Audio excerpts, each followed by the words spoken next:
희망의 새해 2024년이 밝아왔습니다. 속담에 시작이 반이라고 했는데 2024년 절반이 흘러갔습니다. 새해가 되면 떡국을 한 그릇 먹습니다. 떡국을 먹어야 한 살을 먹는다고 그래요.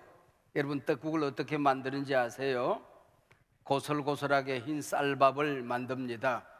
그리고 떡매치기를 합니다. 그리고 떡방아를 찧어서 큰 방아가 그 쌀을 뭉개고 부셔서 우리 가래떡을 만들지요. 가래떡은 꽤 굵어요. 그리고 꽤 길게 되어져 있습니다. 이 굵은 것은 건강을 얘기하고 긴 것은 장수를 의미합니다. 반드시 흰 쌀로 만들도록 되어 있는데 그것은 깨끗한 마음으로 새해를 맞이하라, 그런 뜻입니다. 그리고 이 떡매치기가 중요합니다. 지난 1년 동안 있었던 고난 부시는 겁니다. 질병 짓뭉개 버리는 겁니다. 실패, 온갖 시련들 다 부시는 그런 의미가 있는 것입니다. 그리고 이 가래떡은 동그랗게 썰도록 되어 있어요. 동전 모양입니다. 부자 되세요 하는 겁니다.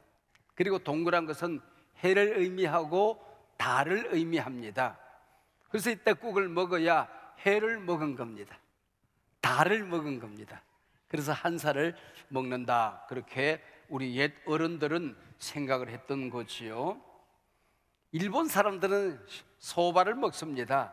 소바도 역시 길게 생긴 국수 아닙니까? 장수를 의미합니다. 국수 가운데는 가장 잘 부셔지는 게, 잘려지는 게 소바라고 합니다. 그래서 지난 1년 동안에 있었던 실패, 고난, 고통, 문제투성이들 다 잘라서 씹어 삼켜버린다, 그런 뜻을 가지고 있습니다.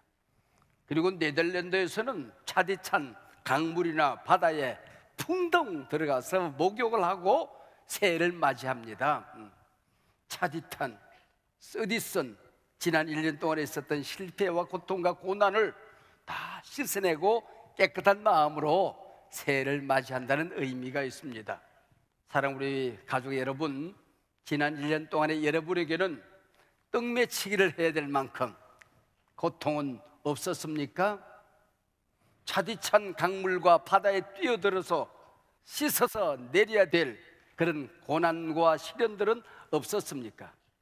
아니면은 소바를 삼키듯이 잘게 부수어서 삼켜버리고 새해를 출발하고 싶은 지난 1년 동안에 기억조차 하기 싫은 문제들, 어려움은 없었습니까?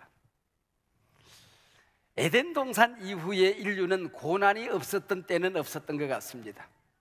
오늘 우리가 성구영신 예배를 드리고 있는데 제가 선을 꼽아 보니까 성구영신 예배가 이번이 제가 설교한 성구영신만 38번째더라고요. 그래서 38번 성구영신 예배 때에 어떤 설교를 했나 그러고 이렇게 넘겨봤어요. 뭐 신약부터 구약까지 성경을 뒤져가면서 설교를 했는데 그 안에 들어있는 공통된 내용 한 가지가 있었습니다. 그게 뭔지 아세요?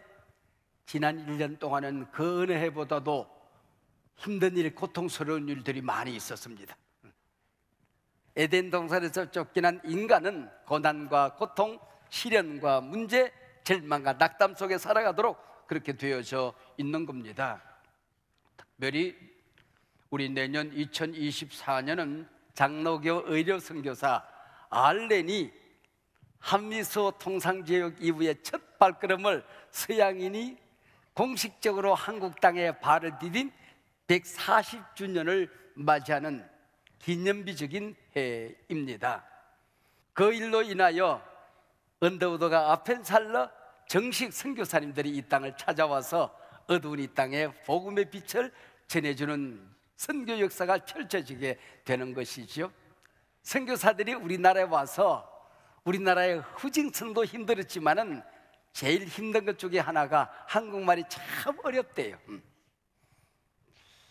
한국말을 배우는데 1년, 2년은 배웠는데 한 해, 두 해를 더 몰랐대요. 그래서 선교사님이 송구영신 예배 때에 원고를 써가지고 뜨듬뜨듬 읽어내려갑니다.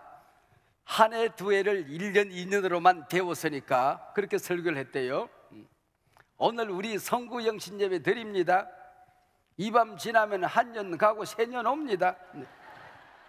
새 년은 어떤 년일까 궁금합니다.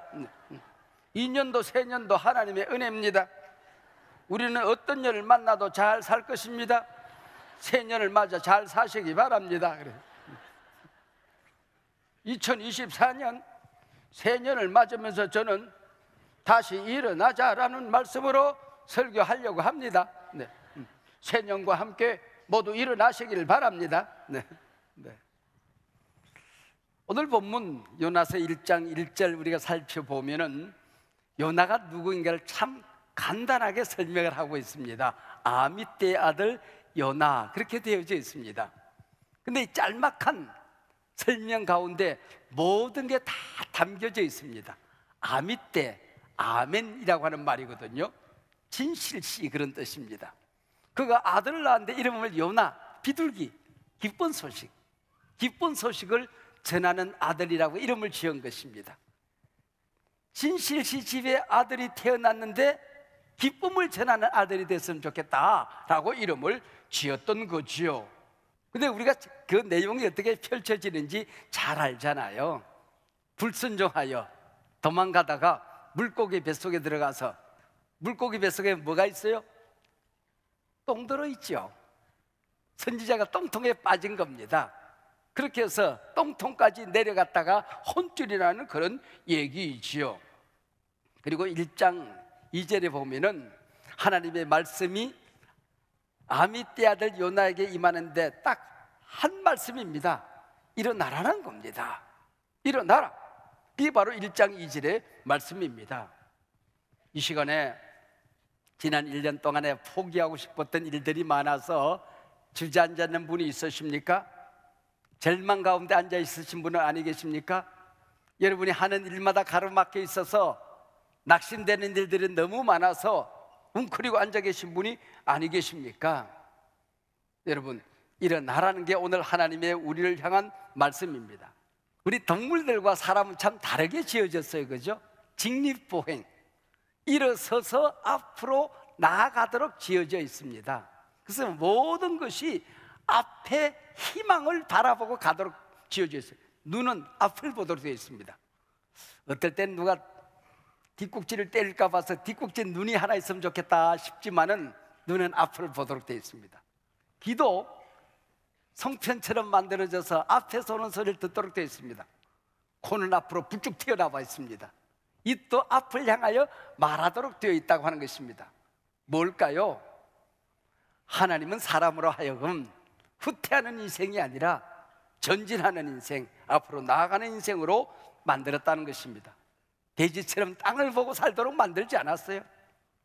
두더지처럼 땅을 파고 들어가서 웅크리고 앉아있도록 만들지 않았다고 하는 것입니다. 앞으로 올라가고 전진하도록 하나님이 우리 인간을 만드셨다고 하는 것이죠. 이 시간 하나님으로부터 우리가 들어야 될 말씀이 바로 일어나라, 다시 일어나라 하는 말씀입니다. 우리가 인생을 살다 보면 우리 앞을 가로막고 있는 여리고성과 같은 문제들이 있습니다. 그리고 홍해처럼 넘실대면서 우리를 가로막고 쓸 때가 있어요. 요단강처럼 넘실대는 고난과 시련과 문제들이 우리 앞에 놓여 있을 때가 있는 것입니다. 그때마다 하나님이 말씀하십니다. 들어서라. 믿음으로 홍해에 발을 들여 놓아라. 벗개를 메고 믿음으로 앞으로 나아가라. 요단강에 들어서라, 나아가라. 여러분, 믿음을 가진 사람들은 홍해가 우리 앞을 가로막아도 요단강이 넘실대도 하나님의 말씀을 품고 하나님의 말씀 들었으면 벌떡 일어나 앞으로 나아가는 것입니다. 할렐루야. 마음에 낙심되어서 주저앉아 계신 분이 계십니까? 사업이 어려워서 집어 던지고 싶은 분이 계십니까? 지난 1년 동안 너무나도 육체적인 고난이 심해서 인생 끝났으면 좋겠다라고 생각하시는 분이 계십니까? 여러분, 오늘 예배를 통하여 여러분이 새 힘을 얻고 일어나는 이 시간 되시길 바랍니다. 앞으로 전진한 여러분들이 되시길 바랍니다. 하나님의 말씀이 임했을 때에 순종하면 하나님이 앞장서서 도와줘요. 믿음으로 들어서면 나 혼자 들어서게 버려두지 않아요. 내 손을 하나님이 붙들어 주십니다. 전진하면 나의 등 뒤에서 하나님이 나를 지켜주십니다. 근데 요나는 3절에 보니까 그러나 그랬어요. 불순종했다는 거죠. 불순종하고 그 다음에 어떻게 되는 거니? 다시스로 내려가는 겁니다. 불순종하면 인생은 내려가는 겁니다. 어디까지 가냐? 물고기 뱃속 똥통까지 내려가게 되는 것이지요.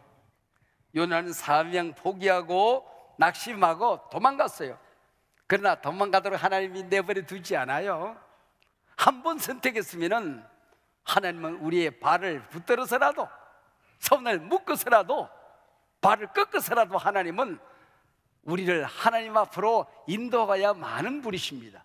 그래서 1장 17절에 보면은 하나님이 물고기를 예비하사 그럽니다. 하나님께서 이미 큰 물고기를 예비하사 요나를 삼키게 하셨으니 요나가 3일을 물고기 뱃속에서 있었더라. 저는 이 말씀을 읽을 때에 요나의 인생이 이 1장 3절에서 끝이 났다고 할지라도 할 말이 없어요. 요나가 불순종했다고 하나님이 일 못하시겠어요? 얼마든지 다른 사람을 선택하여 하나님은 당신의 일을 하시지요. 그러나 하나님은 한 번 하나님의 자녀로 선택하고 부르시면 포기하지 않고 손발 묶어서라도 꺾어서라도 하나님 품으로 인도하여 만다는 걸 여러분 믿고 하나님 앞에 항복하고 하나님 앞에 우리는 나아가는 것입니다. 하나님은요, 천지 우주 만물을 창조할 때에 인간하고 의논하지 않았어요. 우리가 하나님 일 안 한다고 하나님이 당신의 일을 못 하시겠습니까? 그러나 나를 통하여 일하기를 원하십니다. 여러분만큼은 주저앉아 있지 않기를 원하고 하나님은 여러분이 도망가는 여러분을 두고만 보지 않는다는 것을 알고 여러분들 오늘 이 시간에 새로운 결단하고 하나님 품으로 돌아가는 이 시간 되시길 바랍니다. 요나가 물고기 뱃속에 들어갔어요. 온갖 비린내 나는 것들이 다 소화가 되면서 냄새가 얼마나 코를 찔렀을까요?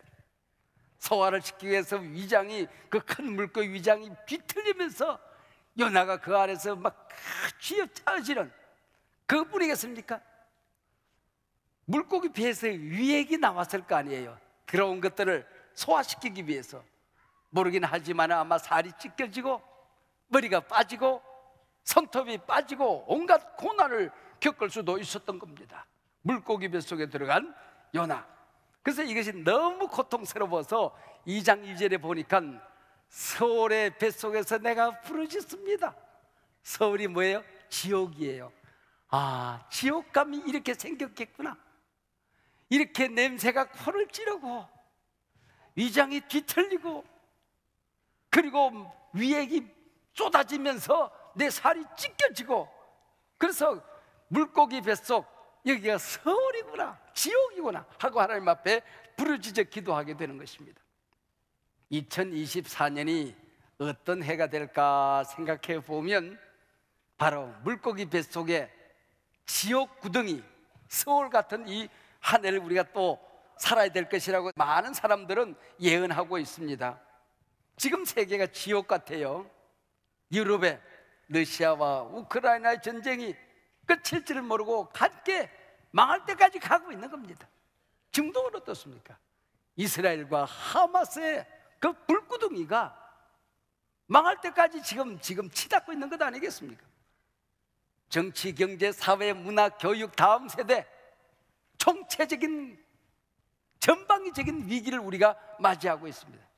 위기 아닌 것이 없어요. 위기 아닌 곳이 없어요. 위기 없는 사람이 없는 겁니다. 2024년에 가장 지구가 관심 갖는 게 뭐냐 그랬더니 AI 챗 GPT라고 과학자들이 얘기를 했어요. 지금 유럽에서는 챗 GPT가 사무장으로, 그리고 AI 목사님이 개척교회를 지금 하고 있습니다. 아마 모르긴 하지만은 의사분들도 이 AI에게 많은 일자리를 내어드리고 있고 하지 않습니까? 그뿐이겠습니까? 모든 영역의 챗GPT. 그래서 챗GPT에게 물었어요. 얘야, 2024년에 우리가 가장 관심을 가져야 될 단어 하나만 선택해봐라 그랬더니 가짜라는 단어를 선택을 했어요. 가짜라는 단어. 가짜 뉴스, 가짜 정치인, 가짜 목소리, 보이스피싱, 가짜 종교, 이단 사이비, 가짜 학생들의 논문, 가짜 행복, 마약, 가짜 신앙인. 그래서 신신의 씨라는 물이 다시 소환되고 있습니다. 세상은 요지경 속이다. 저기 가도 작아, 여기 가도 작아, 작아가 판을 친다. 가짜가 득실거린 세상이 될 것이다. 정신 바짝 차려야 된다고 챗 GPT가 우리에게 조언을 했습니다. 1315명 내노라 하는 대학교 우리나라 교수님들에게 2024년에 우리가 어떤 세상이 될 것 같습니까? 그랬더니 사자성어로 한마디로 요약을 했습니다. 경리망의. 이로움을 보자 의리가 사라져버려요. 무엇이 나를 이롭게 하는가? 무엇이 나를 즐겁게 할까? 이게 최대의 가치관이 되어져 버렸다는 것입니다. 이로움을 보자 옳고 그럼 의로움이 사라져 버렸다는 것입니다. 확정 편향, 팬덤, 내게 유익, 내 편, 이것만 질리고 이것만 남는 세상이 될 것이다라고 말했습니다. 제가 섬기고 있는 한국교회 목회데이터 연구소라고 하는 곳에서 학자들 10명을 선택해서 1년 동안 연구하고 마지막에 공개 토의를 해서 2024년이 어떤 세상이 될까 그랬더니 후문지랑 전문지요, 그렇게 요약을 했습니다.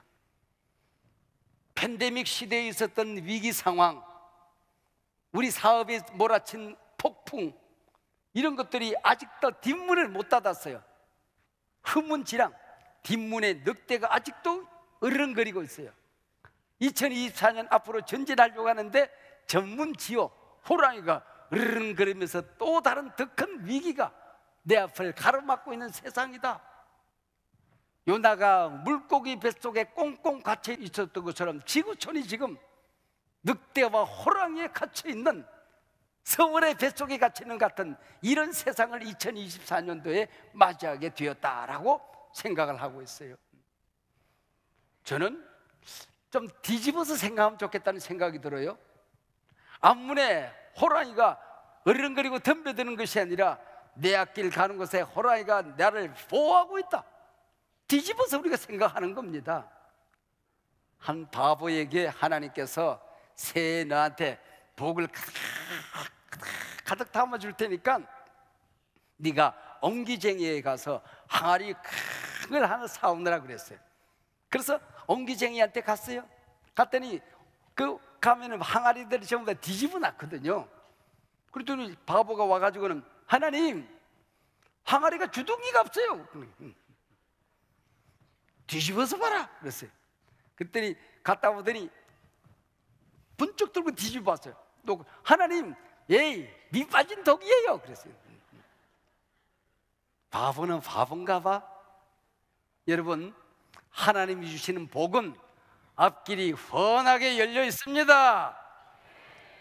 밑이 꽁꽁 닫혀 있어 하나님이 부어주시는 대로 여러분에게 차고 넘치게 될 것입니다. 여러분, 모든 사람들이 망하게 생겼다, 죽게 생겼다, 위기다, 큰일 났다.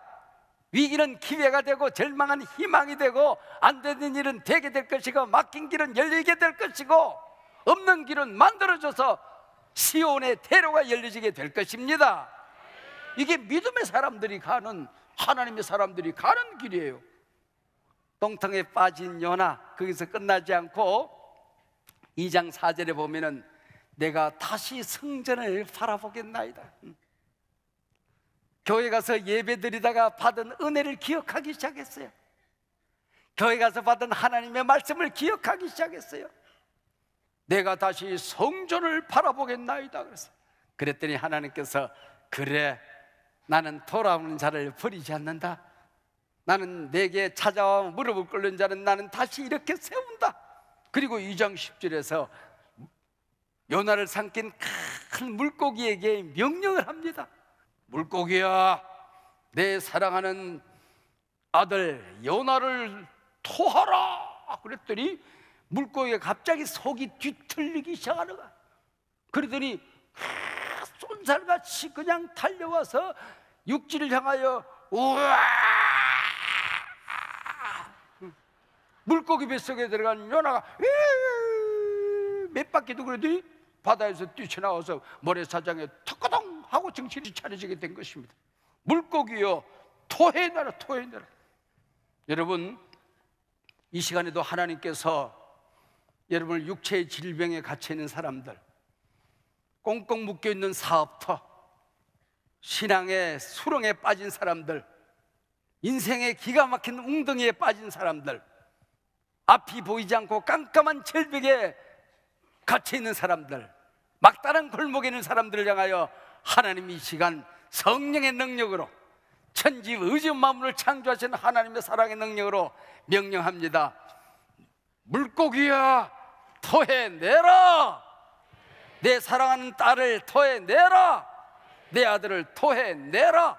절망에서, 수렁에서, 실패해서, 좌절해서, 낙심해서 토해낼지어다. 할렐루야. 하나님은 요나를 그때부터 다시 부르기 시작합니다. 그게 3장 1절과 2절입니다. 여호와의 말씀이 두 번째로 요나에게 임하니라. 이르시되 일어나라. 여러분, 하나님은 한 번 말씀하고 우리를 폐기 처분하는 것이 아니라 다시 불러서 말씀하시는 분이십니다. 영적인 실패, 이 세상 어떤 실패도 하나님 앞에 돌아오면 하나님은 여러분을 다시 쓰기 시작합니다. 그 말씀 붙들면 다시 살아나는 겁니다. 우리 기독교는 일어나는 종교입니다. 세상 모든 사람들은 다 죽을 때 누워서 죽어요. 근데 우리 예수님은 십자가에서 서서 죽으셨다. 세상 모든 사람들은 다 죽은 다음에 누워있어. 근데 우리 예수님은 돌아가신 다음에도 무덤 문을 팍 차고 부활하시고 일어나신 분이십니다. 우리 기독교는 다시의 종교입니다. 실패하고 죄를 지었지만은 용서하고 새 길, 새 승리의 길이 있습니다. 예수님을 배신한 베드로를 찾아갔습니다. 다시 찾아오시는 예수님이십니다.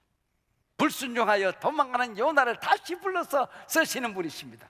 기독교는 다시의 종교입니다. 일어나는 종교입니다. 사랑하는 여러분, 인생에서 하나님의 말씀 붙들고 일어난 사람들은 그 다음에 다시 더 큰 승리의 길을 달려갔던 너무나도 많은 역사적인 사건들이 있었습니다. 다시 일어나자 하는 조그마한 글 한 토막을 읽고 오늘 말씀을 맺으려고 생각합니다. 제가 지은 것은 아니고요, 문장만 좀 시적으로 제가 좀 다듬어 보았습니다. 한 번의 실패에 낙심하지 마세요. 링컨은 5번이나 선거에서 패배했습니다. 자동차의 왕 포드는 수없이 파산했습니다. 리차드 바크는 갈매기의 꿈 원고를 들고 18개 출판사에서 거절당했습니다.